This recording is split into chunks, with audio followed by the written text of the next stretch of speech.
বাসাবাড়ির gas সংযোগে আর prepaid meter বসাবে না সরকার। সেই সাথে পুরনো পাইপলাইন প্রতিস্থাপনেও গুরুত্ব পাবে কেবল শিল্প ও বাণিজ্যিক গ্রাহকরা। প্রকল্পগুলোর অর্থনৈতিক বিশ্লেষণের পর এসব সিদ্ধান্ত নিয়েছে সরকার। বিশেষজ্ঞরা বলছেন, জ্বালানি সংকট মোকাবেলায় রান্নায় লাইনের গ্যাস সরবরাহ বন্ধের মতো অজনপ্রিয় সিদ্ধান্ত নিতে হবে সরকারকে। দেশে গ্যাসের ৩০ লাখেরও বেশি আবাসিক সংযোগ রয়েছে। এসব গ্রাহকের মধ্যে ৬ লাখ সংযোগে প্রিপেইড মিটার আছে। ২০২৪ সালে এডিবি ও বিশ্বব্যাংকের অর্থায়নে তিতাস ও পশ্চিমাঞ্চল গ্যাসের ১৮,৭৮,০০০ আবাসিক গ্রাহকের স্মার্ট প্রিপেইড মিটার স্থাপনে ৩ প্রকল্প নেওয়া হয়। মোট ব্যয় ধরা হয় ৬,৪৩৮ কোটি টাকা। আড়াই বছর পর জ্বালানি বিভাগ বলছে, স্মার্ট মিটার স্থাপন প্রকল্প বিতরণ কোম্পানির জন্য লাভজনক নয়।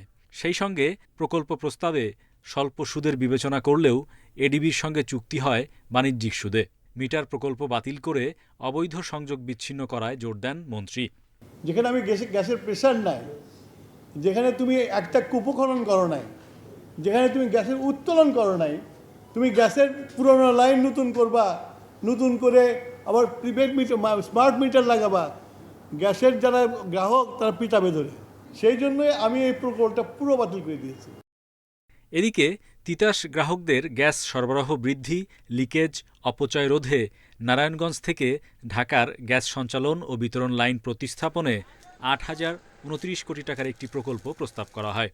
কিন্তু জ্বালানি বিভাগ শিল্প ও বাণিজ্যিক এলাকার বাইরে কোনো লাইন প্রতিস্থাপনে আগ্রহী নয়।